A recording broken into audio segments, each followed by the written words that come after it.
Mana? Oke Bang, mungkin bisa jadi kabar baik yang luar biasa, sudah ada kabar tentang gelar perkara katanya Bang ya. Mungkin itu bisa dijelaskan per tanggal berapa Bang mulai keluar? Wah, ini kita jujur, saya sebagai kuasa hukumnya Mbak Inara Rusli senang banget ya ketika ada pemberitahuan dan kita dipanggil ke Mabes Polri untuk memberikan keterangan-keterangan tambahan dalam gelar perkara khusus. Di mana gelar perkara khusus ini kan memang sesuatu yang dilakukan oleh Bareskrim untuk menentukan di mana siapa aja yang memang bersalah dalam kasus dugaan tindak pidana illegal access ini, ya kan, bukan hanya inisial A tapi ada inisial-inisial yang lain yang sempat saya sampaikan, ya kan, aktor-aktor intelektualnya. Jadi kita senang banget, Bainara Rusli juga senang banget ya, mudah-mudahan dalam minggu besok ya, antara hari Senin Rabu kita dapat jawaban dari Pak Karowasidik gitu loh. Tapi kabar ini mulai per tanggal berapa Bang dan kapan mulai Se- Inara tahu? Sekitar seminggu lalu lah, seminggu lalu kita diminta keterangan tambahan, ya kan.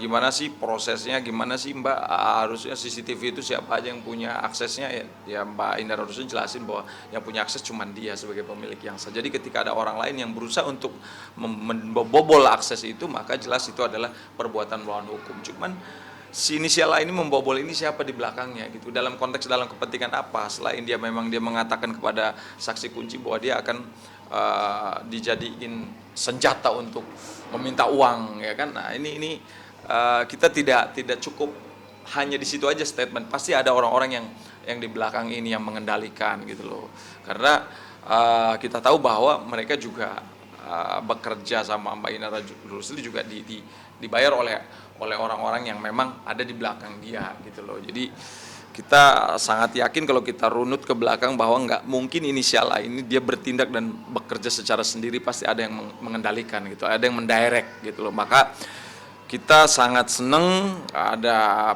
progres dari gelar perkara khusus, dan kita meminta ketika ditetapkan sebagai tersangka segera lakukan penahanan terhadap A supaya mulut A ini ngebuka, ya kan, siapa aja di belakang dia gitu loh. Nggak mungkin hanya satu orang, pasti lebih dari satu orang. Karena dalam target kita mungkin ada 4 atau 5 orang yang terlibat dalam dugaan tindak pidana illegal access itu.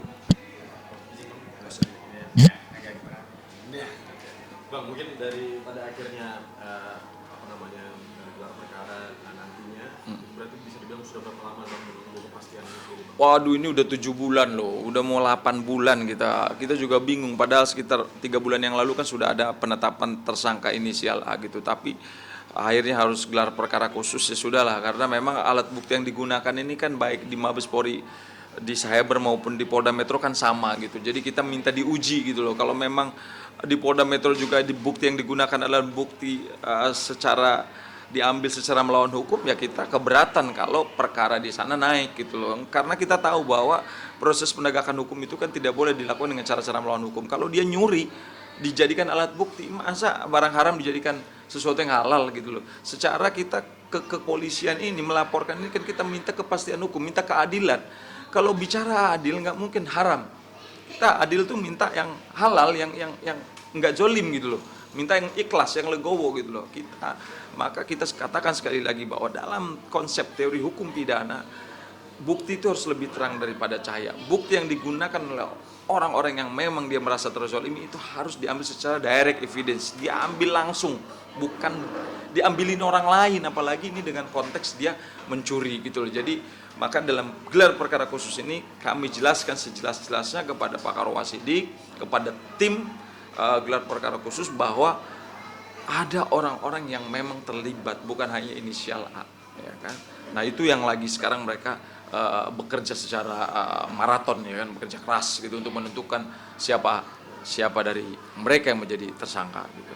Mungkin kalau kita lihat menurut waktunya dari 7 bulan atau 8 bulan Bang ya, itu pada akhirnya bisa sampai terang benderang. Iya. Apa sih Bang yang menjadi hambatan waktu itu? Ya biasalah namanya, dalam proses penyidikan ini kan kadang-kadang kan ada bukti-bukti yang kurang, keyakinan penyidik apakah orang-orang ini unsurnya terpenuhi atau tidak gitu kan. Jadi ini yang mereka juga bekerja secara maraton, bekerja secara maksimal ya kita mengucapkan terima kasih lah kepada penyidik, tentunya dengan komunikasi yang baik, ya kan, kita saling support. Kalau memang ada data-data yang kurang kita segera berikan. Nah itu yang akhirnya ada titik terang gitu loh.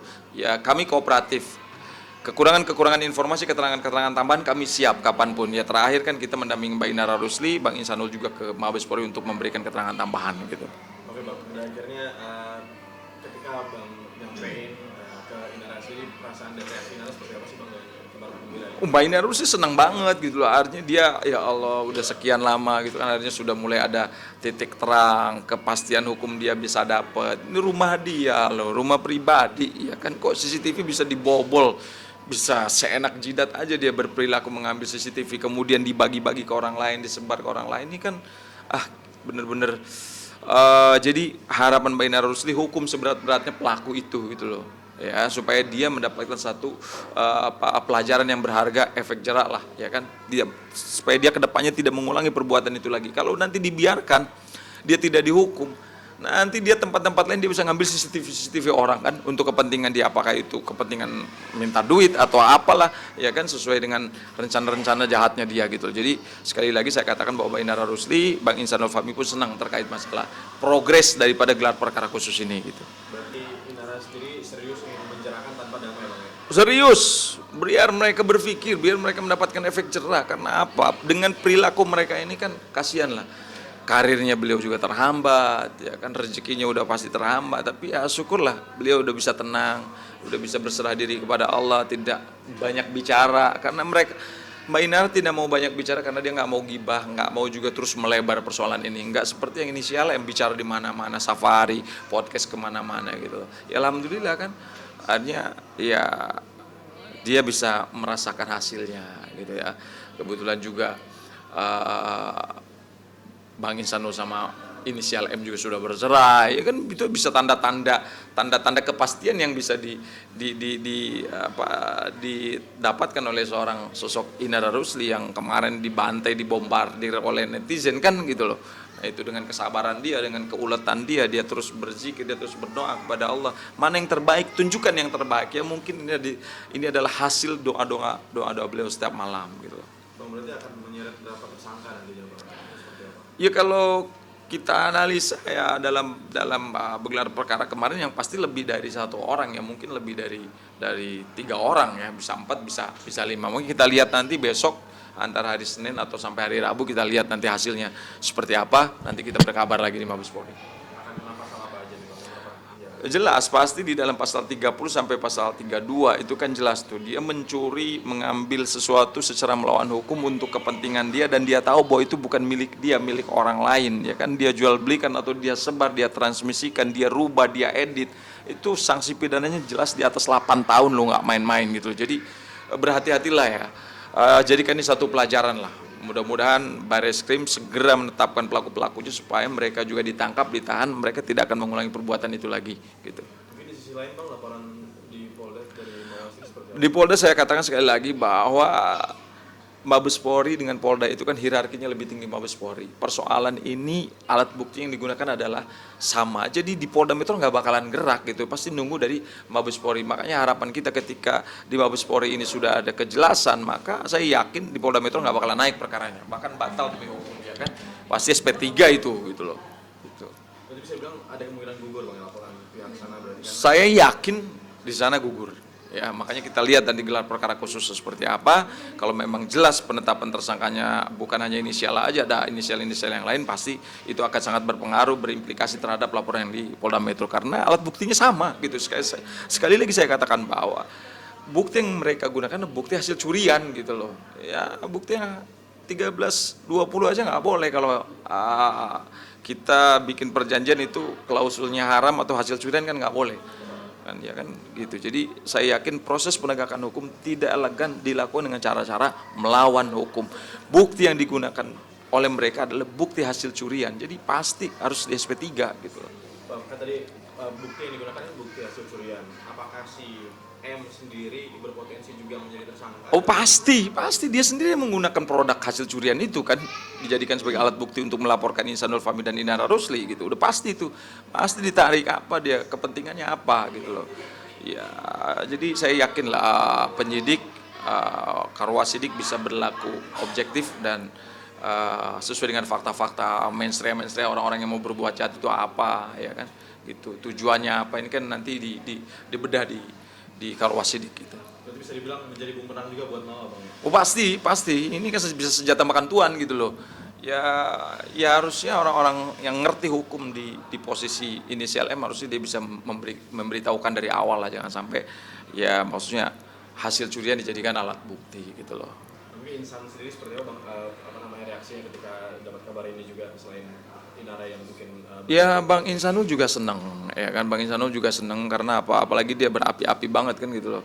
Karena dia tahu gitu loh bahwa aktornya siapa, dia tahu dalam perspektifnya dia sudah tahu gitu loh. Maka dia ketika ada informasi dari Karwasidik seperti ini, wah sangat seneng banget gitu loh. Biar cepat segera ditetapkan sebagai tersangka, lakukan penahanan, ya kemudian juga langsung dikasihlah sanksi pidananya sesuai dengan hukum yang berlaku gitu, biar mereka tidak mengulangi perbuatannya itu lagi. Tujuan hukum itu kan jelas, kepastian, keadilan dan kemanfaatan. Ya kalau memang mereka terbukti, mereka ditangkap, mereka ditahan, ya jelas keadilan dan kepastian hukum bagi mereka yang terzolimi, terutama klien saya Mbak Inara dan Bang Insanu, mereka pasti senang gitu. Tapi Inara dan Insan seperti apa sih Bang hubungannya? Maksudnya kan desas-desusnya pisah lagi nih, tapi gimana nih masih suami istri kan seperti apa Bang? Ya, itu kan masalah mereka, ya kan. Sepengetahuan saya kan hubungan mereka baik-baik aja. Kalau dalam rumah tangga cekcok ribut-ribut itu kan bumbu, ya kan, bumbu dalam rumah tangga wajar lah karena mereka lagi mengejar mengembalikan, memulihkan kondisi mereka ke dalam keadaan semula yang sempat terganggu dengan kasus ini, ya kan. Ekonomi mereka terganggu, kontrak-kontrak mereka juga terganggu, bisnis mereka terganggu, wajar lah mereka lagi fokus ya, mungkin agak kurang komunikasi, wajar lah itu. Tapi sejauh ini saya lihat mereka hubungan baik-baik aja kok gitu. Kemarin kan bersama-sama saya kan ngadep ke Karwasidik gitu. Bang, dari Inara sendiri ada ini nggak sih Bang, maksudnya kayak pesan ke pihak Abang sendiri terkait adanya gelaran kabar baik ini? Tuntaskan sampai setuntas-tuntasnya biar mereka mendapatkan efek jera atas perbuatan yang sudah mereka lakukan terhadap klien saya Mahendra Rusli gitu. Tapi sekali lagi Bang, anggaplah inisial M ini ikut terjerat, berarti Inara juga tidak peduli? Oh, tidak peduli, ya kan? Kalau dia memang ya aktor intelektualnya yang memang memerintahkan bersama-sama dengan yang lain, ya dihukum, ya dia harus mempertanggungjawabkan. Jelas kok, Greenstraff Zonderschot. Siapa yang bersalah maka dia harus dihukum. Hukuman itu untuk memberikan satu efek jera agar dia tidak melegalkan atau membuat sesuatu yang jelas itu bertentangan dengan hukum, dianggap seolah-olah itu adalah normal gitu. Oke Bang, terakhir harapan dari kasus ini seperti apa nanti Bang yang akan gelar perkara minggu depan mungkin? Harapan jelas, kami akan senang, akan bangga ketika tugas kami sebagai pengacara Mbak Inara Rusli itu tuntas. Ketika pelaku-pelaku ini ditetapkan sebagai tersangka, kemudian ditahan, kemudian disidangkan, itu akan membuat tugas kami menjadi lega dan selesai. Jadi harapannya kami itu supaya Mbak Inara Rusli juga sebagai klien kami tersenyum, ya kan, bahwa hak hukumnya dia di negara ini yang notabene adalah negara hukum, jelas dalam pasal 1 Undang-Undang Dasar 1945 bahwa negara kita adalah negara hukum. Hak hukumnya bisa betul-betul dirasakan oleh klien kami sebagai pelapor dalam dugaan tindak pidana illegal access dan pencurian. Saksi pidananya nggak main-main, pasal 32, pasal 30 itu di atas 8 tahun ya bagi mereka yang melakukan pencurian, melakukan ngedit, ngerubah jelas nyata bahwa barang yang dia curi bukan miliknya tapi adalah milik orang lain, kemudian diambil, ditransmisikan, kasih ke orang lain, disebarkan, itu sanksi pidananya berat loh, di atas 8 tahun. Oke? Hati-hati. Bang, berarti nanti pas mulai gelar perkara Inara harus wajib datang? Oh iya, hadir. Ketika Pak penyidik Karwasidik minta kita untuk hadir gitu. Kita udah 2 kali kok hadir gitu. Oke? Oke, siap. Siap. Terima kasih banyak Bang. Bro, makan bro.